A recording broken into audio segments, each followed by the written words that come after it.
Друзья, если у вас нет возможности читать рассказ Эрнеста Сеттон Томпсона «Домино», смотрите это видео. Это история о лисе по имени Домино. События происходят в городке Голдере, где-то в Северной Америке. Рассказ ведется от первого лица, потому и я буду рассказывать от первого лица. Итак, дело было весной. Посреди рощи на полянке жила семья лисиц. Вечером на закате все семейство вылезло из норы, чтобы насладиться сумерками. Мать наблюдала за своими лисятами, как они играют. Их было 7. Чуть позже появился их отец. Он принес пищу. Это была выхухоль. Лисята набросились на нее, а мать смотрела вокруг, нет ли какой опасности. Отец что-то учуял и дал сигнал лисятам спрятаться в нору. Мальчишка Абнер Джукс наблюдал за игрой лисят. Среди малышей он отметил для себя одного с черной меткой на морде, похожей на домино. Абнер ничего плохого не замышлял. В этот раз мальчик был без своей собаки, но она дома скучала без хозяина, поэтому отправилась на его поиски и невольно приближалась к лисьей норе. Мать побежала навстречу собаке, чтобы отвлечь ее, и ей это легко удалось. Лисята были в безопасности. Но они впервые в жизни почувствовали страх. Охотники считают, что лисы не трогают те фермы, которые находятся очень близко от их нор. Лисы ходят чуть дальше, чтобы не навлечь гнев ближайшего соседа. Потому у Джуксов куры не пропадали, а вот у Бентонов пропадали. Старик Бентон был взбешен. Как-то его сыновья услышали лай собаки Абнера, напавшей на след лисы. С холма они видели лису с курицей в зубах. Белую курицу хорошо было видно издалека, потому братья видели, куда лиса унесла добычу. Через полчаса они стояли возле перьев от их курицы. Они засунули шест в нору, но в ней был изгиб, потому лисята остались невредимы, а взрослые лисы убежали в лес. Они боялись вернуться к норе из-за людей. Братья решили вернуться другим разом, чтобы откопать лисиц. Тем временем лисица-мать понимала, что старая нора стала опасной. Потому она вырыла новую нору и на рассвете начала переносить своих лисят. Деревенские жители знают, как нужно отбирать лучшего из новорожденных котят. Нужно их вынести в открытое поле. Тогда кошка-мать начнет их переносить назад. Кого она возьмет первым и есть самый лучший. Этот котенок среди всех своих собратьев вылезет наверх и первым будет ожидать мать. Его кошка первым и возьмет. Лисица первым перенесла домино. Когда переносила третьего, появились братья с киркой и динамитом. В норе раздался сильный взрыв. Ее, конечно же, завалило камнями и землей. Выжить было нереально. Пацаны ушли домой. 3 ночи подряд лисы приходили отрывать нору. Потом перестали. Новая нора находилась в миле от старой, внизу холма, у реки. Отец и мать растили теперь 3 малышей. Они начали обучать детей охоте. Добычу уже не приносили к норе, а оставляли в лесу и звали детей. Домино был самым быстрым, самым сильным и самым ловким. Он быстрее находил еду, больше ел и быстрее рос. И еще, его шерсть становилась темной, а не рыжей, как у других лисят. Был конец июля. Иногда лисята слышали лай собаки, но родители очень легко обманывали ее, уводя далеко от норы. А однажды, когда лисята бегали по поляне, собака выбежала и схватила младшего. А на следующий день домой не вернулся отец лис. Его поймали собаки. В августе Домино стал уже больше и быстрее матери, а его сестра такой же, как мать. Они уже все могли охотиться самостоятельно, а со временем Домино вообще стал одиночкой. Теперь Домино стал полностью самостоятельным. Однажды за ним погнались 2 собаки. Убегая от них, он изрезал в кровь лапы. Домино побежал к реке. Когда он шел по мелководью, увидел, что собаки подбежали к берегу, а затем потеряли след. Так Домино понял, что река его друг, который помогает спасаться. А когда пришла зима, то лед на реке его выдерживал, а собак нет, и они проваливались. Домино знал, что на крайняк у реки всегда можно найти какую-то еду. Выброшенную рыбу, мертвую птицу или лягушку. Шерсть лиса стала черно-бурой. Каждый охотник знает, что добыть шкуру такого лиса – большая редкость и удача. Зимой Домино особенно был красив. Вскоре в городе все знали, что в лесу появился черно-бурый лис. Собака Джуксов, черная Гекла, несколько раз пыталась поймать Домино. Без шансов. У Геклы был особенный лай, отличный от других собак. Домино его сразу узнавал. Однажды в осеннем лесу вечером я услышал лай Геклы. Я понял, что она напала на чей-то след. И очень скоро я увидел красивого черного лиса. Он убежал. А минут через 10 я увидел Геклу. Боже, какая она была страшненькая. А вот черный лис надолго остался в моей памяти. Зимой за лисами любят охотиться мальчишки. Они выпускают вперед собак и с ружьями идут за ними. Домино много раз убегал от них. Зимой он жил на открытом воздухе, не в норе. Спал только днем на солнце. У лис такое правило: ночью охота, днем сон. Как только садило солнце, Домино выходил на охоту, шел на ферму. Иногда ловил курицу, иногда подбирал дохлых крыс. По-разному бывало. Каждое дикое животное имеет свою территорию для охоты, куда не подпускает других особей своей породы. К соседям привыкают, на них внимания не обращают. Но когда появляется чужак, приходится биться или уходить. Домино чувствовал одиночество. Однажды февральской ночью он от скуки выл, как это часто бывало. И вдруг в поле он увидел каких-то лисиц. Одна была соседом. Следы второй лисицы были чужими. Домино побежал за ней. Следы смешивались. Наконец Домино увидел обоих. Сосед пытался спариться с чужой лисицей. Причем чужая лисица не хотела этого. Домино решил вмешаться. Самцы друг на друга зарычали. Тем временем самка убежала. Тогда парни побежали за ней. Домино был первым, и тогда они вдвоем с самкой зарычали на соседа. Сосед понял, что здесь ловить ему нечего, и убежал. Самка осталась с Домино. У нее была белая грудка, потому автор назвал ее белогрудкой. Наступила весна. Домино и белогрудка искали новое жилище. Оббегали все окрестности. Хорошие места были заняты уже другими лисами. И белогрудка нашла место в осиновой роще, там, где прошло детство Домино. Вдвоем они поочередно рыли нору несколько дней. Вырыли дворец. Длинный коридор спускался вниз, затем уходил вверх в широкое помещение. Оттуда вел еще один коридор в боковое помещение. Первый коридор снова уходил вверх наружу. Скоро у белогрудки появилось 5 лисят. Она почти не выходила из норы. Пищу ей носил Домино. 2 недели лисята оставались слепыми. А еще через несколько дней белогрудка пустила Домино в нору. Все это время она его не пускала. Когда лисятам было около месяца, они впервые вылезли на свет Божий. Однажды Домино возвращался домой с добычей. Лисята выглянули из норы. И тут лис услышал невдалеке лай собаки. Он бросился к ней, чтобы отвести ее подальше от норы. А белогрудка спрятала малышей в нору. Гекла бросилась за лисом. Целый час она гналась за Домино. Лису не удавалось ее перехитрить. Оба бежали к обрыву. И тут Домино спустился на узкую тропинку.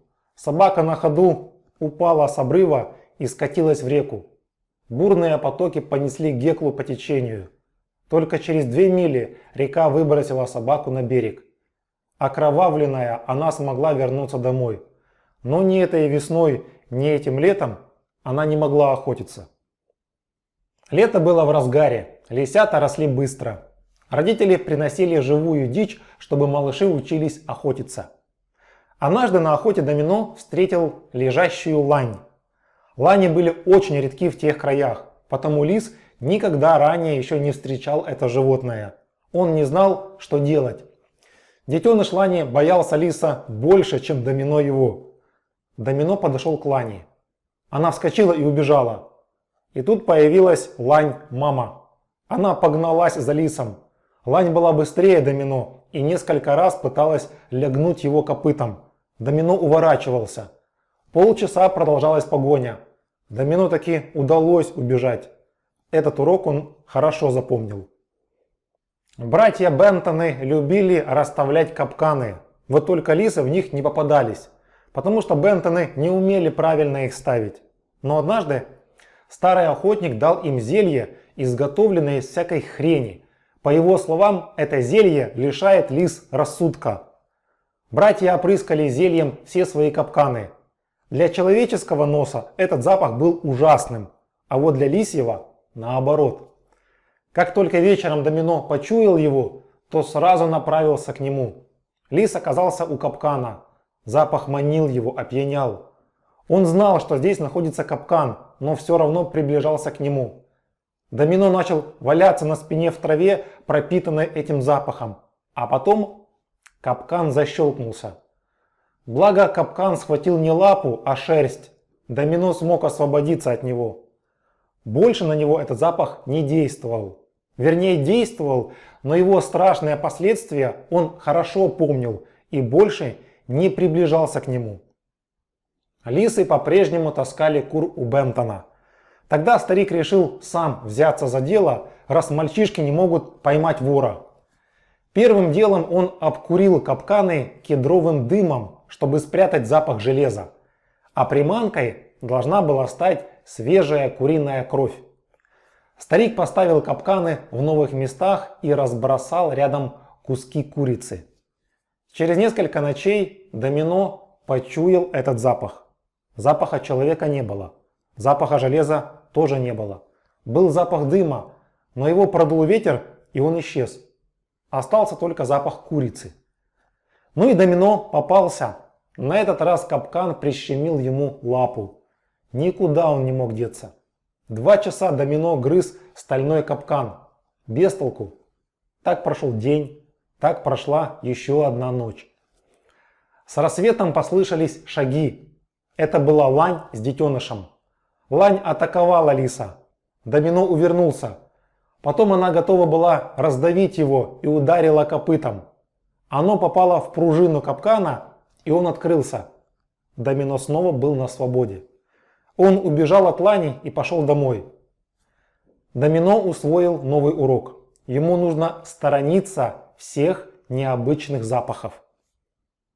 Как-то летом Домино на 3 лапах ковылял у фермы. Он пролез на огород и увидел индюшку, сидящую на яйцах. Вот это джекпот, подумал он.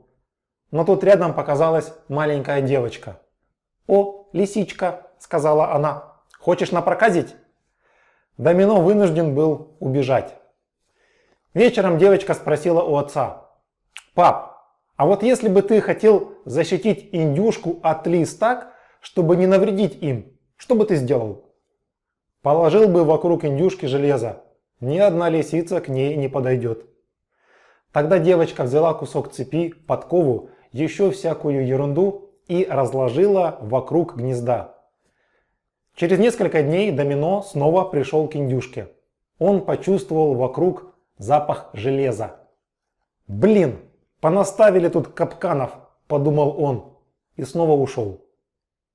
Этим летом Домино не мог быстро бегать. К счастью, дела у собаки Геклы были еще хуже. Лис носил своим деткам живую добычу, чтобы они учились охотиться. Как-то он принес им выхухоль. Лисята не могли с ней справиться. Выхухоль защищалась. И только один из них смело бросился в схватку. Ему удалось схватить ее за шею. Прошло время. Лисята подросли. Некоторые из них были по размеру такие, как мать. И тоже потихоньку семья начала распадаться. Дети уходили в самостоятельную жизнь. В норе теперь остались только Домино и Белогрудка. К началу осени лапа Домино совсем зажила, и он смог бегать как прежде. Каждый год весной и осенью прилетали стаи диких гусей. Однажды Домино нашел убитого охотниками гуся и вместе с белогрудкой хорошо поели. Гуси паслись в поле и на болоте. Охотиться на них было сложно, но можно. Гуси находились на открытой местности, и один из них постоянно смотрел вокруг. Домино вышел на охоту с белогрудкой. На одном конце поля в кустах спрятался Домино, а на другом белогрудка открыто кувыркалась, прыгала. В общем, привлекала к себе внимание. Гуси смотрели на нее и особо не переживали. Белогрудка подкатывалась к ним все ближе и ближе, и те все дальше отходили, пока они оказались возле Домино. Зима прошла для лис довольно легко. Домино смог сделать много запасов, которые помогли им спокойно дождаться весны. Однажды Домино из-за холма увидел стадо овец. За ними гонялась Гекла. Причем Гекла убивала овец. Несколько уже лежали мертвыми. Ее остановил только выстрел человека. Гекла убежала. Но пастух, оказавшись среди овец, увидел только Домино. Потому и решил, что это работа лиса. Пастух жаждал мести. Гекла незаметно убила еще несколько овец у других пастухов. Потому пастухи, думая, что это дело рук черного лиса, организовали облаву. Мужики вышли на охоту. Домино с белогрудкой весной ожидали новых лисят. Они остались жить в старой норе. Охотились вдалеке от нее и всегда были очень осторожны. Собаки скоро напали на след белогрудки и пустились в погоню. Охотники с ружьями были готовы к появлению лисиц.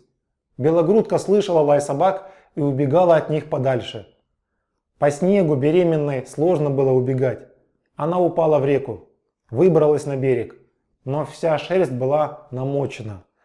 Лисица позвала на помощь. Домино услышал ее и побежал к ней.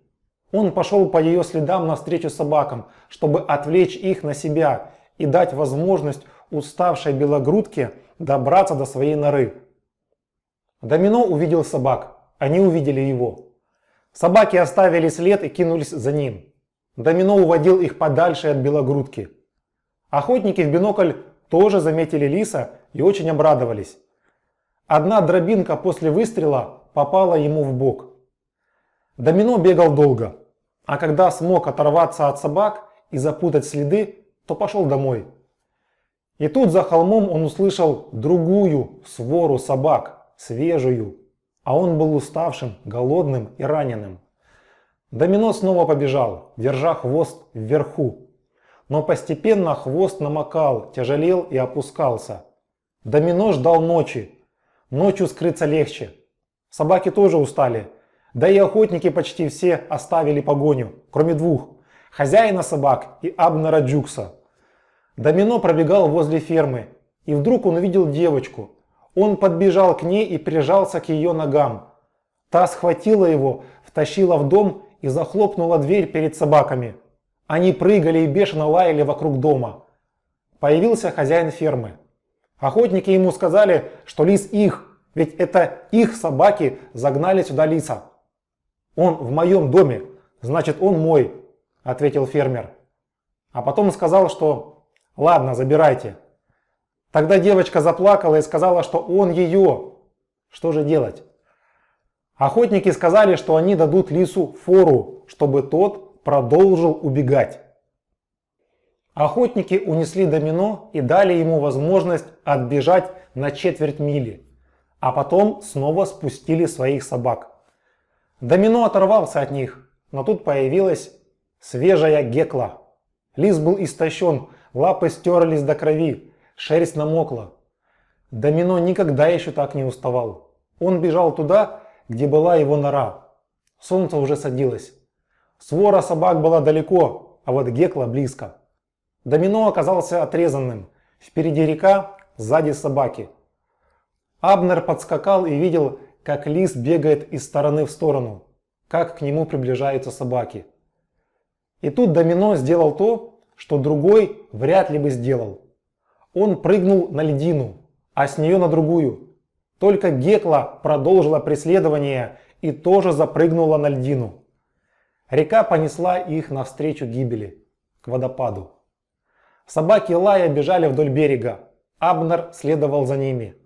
Он видел, как льдина с черным лисом исчезла. Домино достойно принял свою смерть. А Гекла перед падением с ужасом лаяла. Абнер попрощался с обоими. Вот только Домино не погиб. Он из последних сил смог выскочить на берег. Река снова спасла ему жизнь. Вот такая история, друзья.